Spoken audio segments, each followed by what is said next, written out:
Major funding for KPBS Evening Edition has been made possible in part by Bill Howe Family of Companies, providing San Diego with plumbing, heating, and air restoration, flood and remodeling services for over 40 years. Call 1-800-BILL-HOWE or visit billhowe.com. And by the Conrad Trebas Foundation, Darlene Marcos Shiley, and by the following.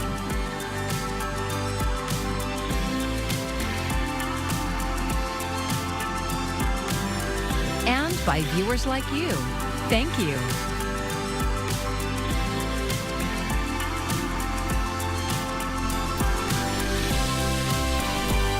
Crews across New York and New Jersey are working together to contain a deadly wildfire. Thank you for joining us. I'm Maya Trabulsi. Thousands of acres have burned. Firefighters are attacking the blaze from the ground and from the sky. As Lee Waldman reports, this is just the latest in the string of natural disasters to strike this community this year. A wall of fire, the air thick with smoke. Maureen and Essler Van Houten say they're ready to go if the Jennings Creek wildfire gets as close to their home again as it did on Sunday. Very, very scary, almost surreal. To be honest with you, we're ready to go now. Just up the street on Cliff Road, where the sound of wood chippers and chainsaws cutting broken trees is constant, all 12 homes, including John Townsend and his wife Riley Kellogg, evacuated. When we evacuated on Sunday, we didn't know if we were coming back to a home or not. Further towards the town of Greenwood Lake, New York, a controlled burn alongside the road aims to limit the fire's spread. Overhead helicopters attack the fire from the sky. As crews work to get the Jennings Creek wildfire under control for people living in the heart of it, they say this is just the latest natural disaster in their own backyards. For some, it's raising the question as to what role climate change may have. I think that the disasters that we've been experiencing, I hope that they really bring home to people what's going on a global scale. Kellogg pointed out a home destroyed by a microburst in May and the severe drought conditions with no end in sight. Our actions and our connections and what we do in our governments, how all of this has an effect on our lives directly. Mayor Tom Howley says Greenwood Lake is not used to contending with fires of this magnitude. We get snow, we get rain, we get fires, but we don't really get extremes. This is the most extreme I've seen. He says he'll push for more mitigation once the current crisis is contained. Getting ahead of the game in the future might be a point that's brought up, and it'll probably be brought up by me. In Greenwood Lake, Lee Waldman, KPBS News. A new pattern is overtaking the state as we head into Friday, and it's going to mean some cooler times, also a little bit windy as this cool air works in. Plus, we'll be talking about a few showers in the form of rain and snow. That's all ahead coming up. Well, Oceanside didn't have to look far or long for its next top cop after Chief Kendrick Sadler retired earlier this week. Assistant Chief Taurino Valdivinos is now the new police chief. KPBS North County reporter Alexander Wynn says he's already making history. Through enthusiastic applause, with his family and mother standing next to him, Chief Taurino Valdivinos made history as Oceanside's first Latino police chief in the city's 136-year history. In a city where nearly 40% of the residents identify as Latino, that means a lot. It is an awesome, awesome feeling. Mayor Esther Sanchez says for the first time, the top 3 spots in the city's government are held by Latinos. Mayor, city manager, and now police chief. It's just amazing that Oceanside has gotten this far to be able to honor and reflect the diversity of our community here in Oceanside. Valdivinos was born in Mexico and immigrated to Oceanside when he was a few months old. Having grown up in poverty, we lived in a shack. My brothers and I slept on the floor with cockroaches and rodents crawling on us. He understands how momentous this occasion was. I understand the significance of it, and I take that seriously. I feel like I'm a representation of the Hispanic community as they are a representation of me. His sister, Maria Salinas, says that's just who her brother is. He's always been sociable and involved. The community can relate. He can relate to the community. They can feel more comfortable speaking with him in their language, which would be Spanish, if they're comfortable with that. Valdivinos joined the Oceanside Police Department in 2003, rising through the ranks, becoming a captain and then assistant chief last year. Valdovinos is the city's third police chief in 4 years. He says he wants to bring some stability back to the department. I want to win the hearts and the minds of our community, and we're going to do that by meeting our expectations. He has 3 goals for the department: to be known as a hard-working department, to treat people with respect, whether they're victims or suspects, and to be positively impactful. When we engage people, we're either arresting them or we're responding to a crime that just occurred. But within those moments, there are opportunities for us to be positively impactful and really impact somebody's life positively. And that's the goal of our department. Alexander Nguyen, KPBS News. Many farm workers cross the border daily to come to work to harvest much of the nation's leafy greens. And those workers are now questioning their job security as President-elect Donald Trump touts stricter immigration measures. Alexander Rangel reports from Yuma, Arizona. Farm workers like Rosa Acosta are waiting to see how things will change under the Trump administration. She says the majority of her field co-workers aren't U.S. citizens, but they do have work visas, like the H-2A and the TN visa, allowing them to legally work in the U.S. Availability of labor, legal labor, has been through the H-2A program, and it always takes political wrangling to decide on the limits and the quotas. The U.S. Department of Agriculture says more than 200,000 H-2A visas are issued every year to foreign seasonal labor workers, helping fill essential jobs in agriculture. As President-elect Trump begins to implement his border policy, Arizona Department of Agriculture Director Paul Brierly says it could impact the ag industry. The biggest challenges ag faces always have been water and labor. Brierly recalls a labor shortage during the COVID-19 pandemic impacting food production. Especially during the pandemic, it was a real challenge for people to get across. He says Yuma farms rely on employees coming from Mexico on work visas to help feed America. For now, it's a waiting game until Trump takes office and puts his plan in place. So the question is, will there be the framework for flow of legal labor? I guess my hope is that, as we presumably clamp down on illegal immigration, that those legal pathways are opened up. Rosa's work visa expires in January, which means she'll have to reapply. She's hopeful the visa program won't be impacted by the incoming administration. She says they should give workers like her a chance to continue working. Alexander Rangel reporting. We have more coverage about the potential impacts on our border region and the immigrant communities who live here. You can find more stories on our website, kpbs.org. And we continue to learn who President-elect Donald Trump is selecting for top cabinet positions. Several news outlets are reporting Robert F. Kennedy Jr. is expected to be announced as Trump's pick for Health and Human Services Secretary. Kennedy will need to go through the Senate's confirmation process and could draw pushback for his anti-vaccine stance.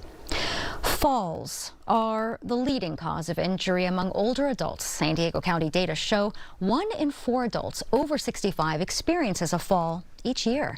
They are a major reason for nursing home admissions as well. KPBS health reporter Heidi DeMarco says a local nonprofit is teaching seniors how to fall safely or not at all. Usually what happens, you get a hard clunk and then the head flies back, right? To avoid that, as you're falling back, you want to drop your bottom low, tuck and roll, and hold your head in. For older adults, the fear of falling goes beyond the immediate pain of a stumble. It's about the potential for serious injury, long recovery, and sometimes the loss of independence. At the Challenge Center's Agility class, seniors are learning how to fall safely. Jamie Casey is a physical therapist and fall prevention specialist. She leads the 5-week class. This class is what we call total fall management. So it's not simply fall prevention, which is a big part of the class and very important part of the class, but we also teach seniors how to get up from the floor because there is a real fear for a lot of people of having a fall and not being able to get up again. And we also teach techniques for how to fall safely to avoid a serious injury should a fall occur. Centers for Disease Control and Prevention data show more than 38,000 seniors died from falls in 2021, and nearly 3 million ended up in the emergency room for fall-related injuries. Kate Tom has a history of falls. My most recent fall was in August on the 19th.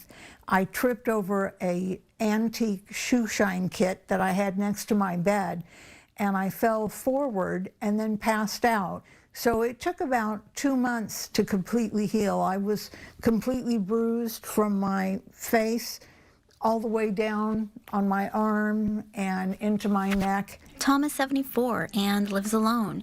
She says this last fall sent her to the emergency room. It crushed her confidence. I don't get out as much as I used to, simply because I just don't want to put myself in a position where I can injure myself. Okay, when you feel ready, go ahead, drop and tuck. Tom says the class is a lifeline. She's learning how to fall in ways that lessen the impact and protects vulnerable areas. These are crucial skills for older adults whose bones may be more fragile. Casey says the classes also address the emotional toll of falling. They are developing a real serious fear of falling and then end up isolating, staying at home, not going out with friends. And unfortunately what happens is the less you do, the more physical decline you actually experience. Research shows that once a senior falls, their chances of falling again doubles. UC San Diego Health geriatrician Ian Neal explains how aging can diminish our sense of balance. We start to lose something called proprioception, the position sense in our feet. And that can affect our balance. It reduces somewhat our sense of where our feet are in reality. And so that can make it that we become off balance a little bit more easily. Even everyday factors like footwear choice can increase fall risk. Really thick, foamy shoes, they're good for helping kind of keep our feet comfortable, but at the same time, it also reduces our sensation of kind of where our feet are in space. Medications can also play a role. If we are on certain blood pressure medications, certain psychiatric medications, those are associated with higher fall risk. If we are on sleep medications, those linger in our body the next day, and so that can make us a little bit more fatigued, a little bit more off as we're walking. In a recent class, the group is working on strengthening their balance, improving their agility, and learning techniques to roll safely in the event of a fall. Tom says the class has been a vital step in regaining her confidence. I just hope to maintain my balance, not fall anymore, but have the knowledge that if I do, I know what to do, and I can help myself and not depend on somebody else to come and help me. Tom says she's also learning from others in the class. So I might not have thought to do something one way and see somebody else do it a different way and try that and make sure that it works for me. And I made wonderful friends there. They're so nice. Low, drop your bottom, tuck and roll. Remember your chin, chin, chin, chin. Hey, beautiful. You got it. Heidi DeMarco, KPBS News. I'm Amna Nawaz. Tonight on the News Hour, what's at the top of Republicans' agenda now that they control the House, Senate, and the White House? That's coming up at 7 after Evening Edition on KPBS. Should the parent company of Facebook get to own Instagram and WhatsApp? An antitrust case focused on that question is going to trial. Amy Kiley reports the Federal Trade Commission wants the answer to be no. An antitrust case aimed at breaking up social media giant Meta is heading to trial. That's after a federal judge partly denied a request for summary judgment yesterday from the parent company of Facebook. The Federal Trade Commission alleges Meta overpaid for Instagram in 2012 and WhatsApp in 2014 to stifle competition. This is its second attempt to sue Meta over that claim after dismissals of similar suits from the FTC and a group of states filed in 2020. Facebook has used its dominance and monopoly power to crush smaller rivals and snuff out competition, all at the expense of everyday users. In an April statement about its request for summary judgment, Meta argues it does face competition from apps like TikTok, X, and YouTube. In a new statement to multiple news agencies, Meta says evidence at trial will prove buying Instagram and WhatsApp has benefited customers. The antitrust lawsuit against Meta is not alone. The government also is suing 3 other tech giants. Apple is one of 4 companies that the House investigated for potential anti-competitive violations back in 2020.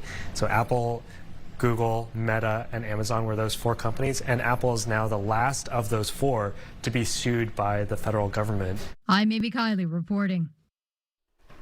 Artificial light has disrupted the sleep and the circadian rhythms of people. And KPBS sci-tech reporter Thomas Fudge says it's also affecting the sleep and the behavior of creatures who share our urban space. Just about every creature has to sleep, and sleep patterns respond to light and darkness. One of those creatures is the bee.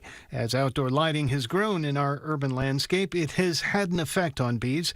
Ashley Kim is a PhD student at UC San Diego. In the cases of my paper, I show one instance where on our campus there was a honeybee colony that was actually building their nest most likely due to swarming. And so this nest was very close to a street lamp, and so when I was documenting and taking pictures of this nest, we knew that they were getting exposure to this light. Kim and her research team did a study in which they kept bees constantly exposed to light that was calibrated to be the same intensity as common street lamps.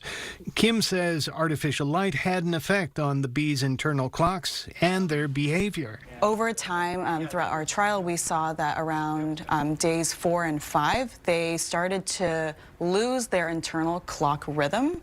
And then that's when they were like, I don't know when to sleep, and so they were actually taking more naps throughout the day. Overall, they slept significantly less, and their foraging was less effective. Bees use an activity called a waggle dance that you see here in the bee with a red dot on it to show other bees the way to food. And with little sleep, the dance is affected and their directions can be inaccurate. An excess of artificial light also disrupts the circadian rhythms of humans.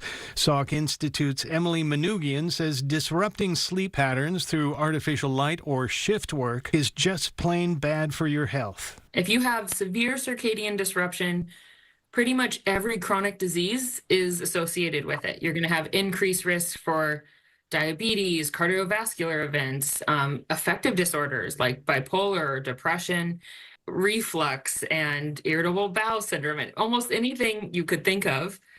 When you disrupt your circadian system, you're going to have an increased risk of that. She says every living organism has circadian rhythms. They were originally observed in plants. The bees studied by Kim were European honeybees, which sleep in their hives at night. They suffer greater exposure to light when they swarm or sleep outside in the summer.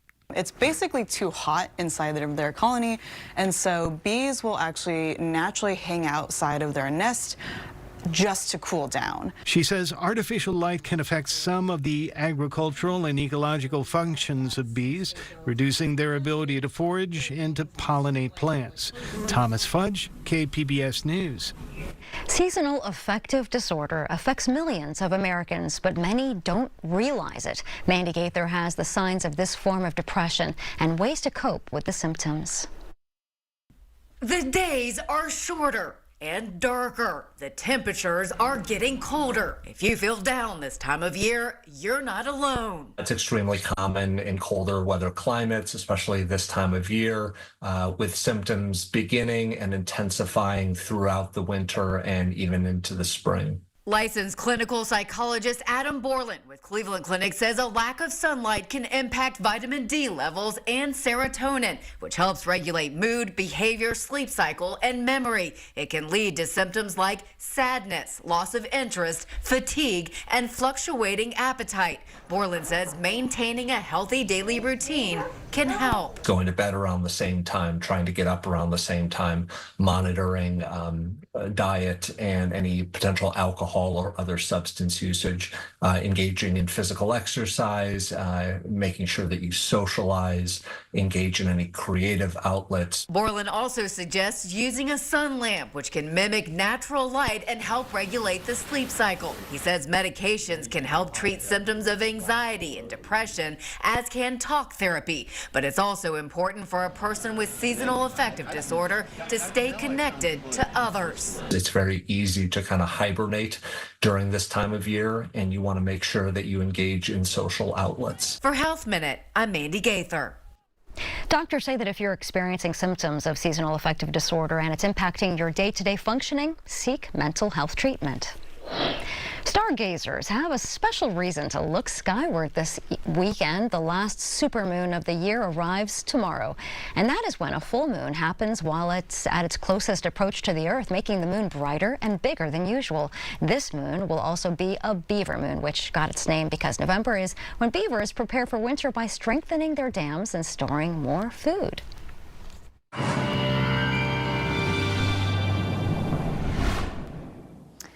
Oh, the changes we will find in the upcoming hours as we bring in some cooler air, rain showers, and even some snow at the very highest elevation. So the top of Mount Laguna is really probably the only spot that will be picking up most of that snow. Cooler air, though, in place for Friday and Saturday. Sunday will try to warm up, and a warming trend will continue into next week, especially as we get through the middle part of the week. Let's start off with the numbers tonight because they are back into the mid-50s for the city. Notice, though, those rain showers just as you get towards some of the inland areas and especially into the mountains. That's where we pick up the rain showers. Mount Laguna 34 for the low.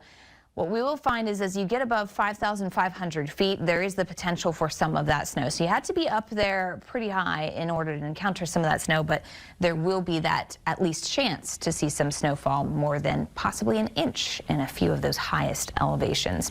Here's what happens. The moisture continues to drive its way on south and into tonight. That's when we pick up those showers. So it's probably going to be an after midnight threat. Continuing into tomorrow morning, you can see some of those showers still holding on for us. Not everyone gets them, but there is at least a chance for some rainfall that may hold on as late as tomorrow evening before things really start to die down for us then. So you can see tomorrow we do have rain in the forecast, or at least a few showers. San Diego 66 for that high. As you work your way inland, Borrego Springs even capped off in the upper 60s. That is a cooler day for us. Look at the numbers in the mid-60s here for the coast. So here it is. It's cool. But remember, especially as you get into those inland and mountainous communities, there will be a lot of wind to be concerned with, particularly tonight into tomorrow morning. So as we get some of these showers, just watch. It's going to be windy time as that cool air really charges its way on through. Really tonight into Friday and then Saturday. Also possibly still holding on to a few showers inland. But I think the story is for the mountain communities. Again, those showers come through tonight, pretty windy, and we stay cool into Saturday. By Sunday, back into the 40s, and for our desert communities, we'll be climbing into the 70s again on Sunday after a run in the 60s for Friday and Saturday. For KPBS News, I'm AccuWeather meteorologist Melissa Constanzer. A theme park might not be the first place that comes to mind for teaching children, but at SeaWorld today, the park became a giant classroom for STEM, science, technology, engineering, and math. KPBS reporter John Carroll says students spent the day learning and having some fun. Amidst the whales, the penguins, and all the rides, there was something more at SeaWorld today for about 1,000 students, first grade through 12th, from around the county and as far away as LA. We're going to be using the weight of the dolphin and the velocity in which they're swimming, so how fast they're swimming. For just the second time, SeaWorld hosted a STEM day.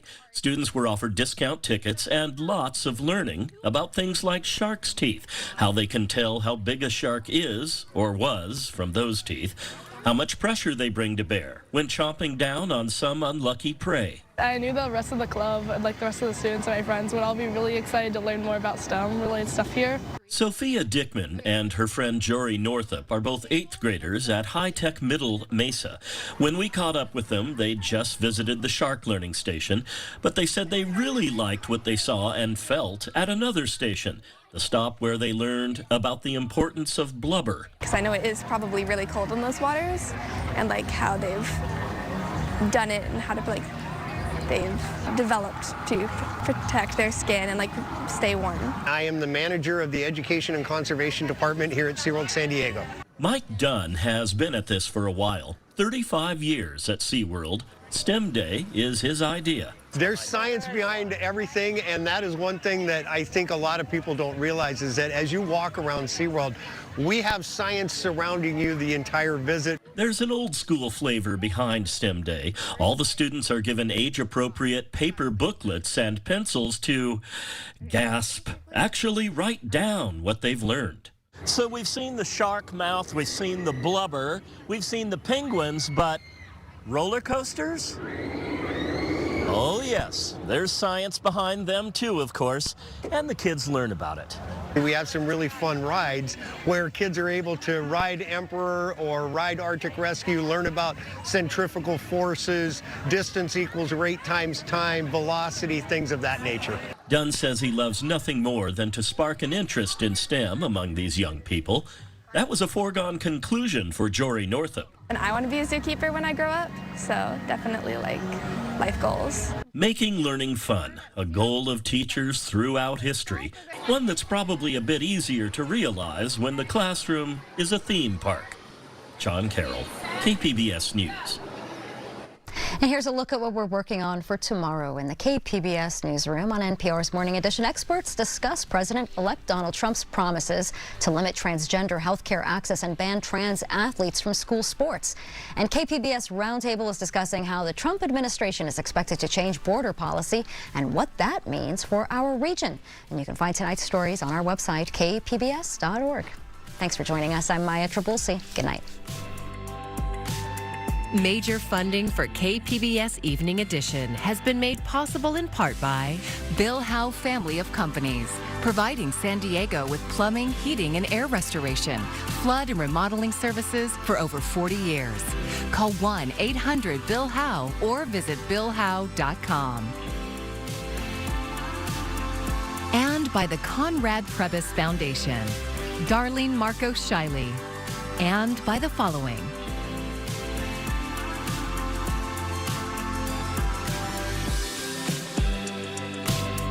and by viewers like you. Thank you.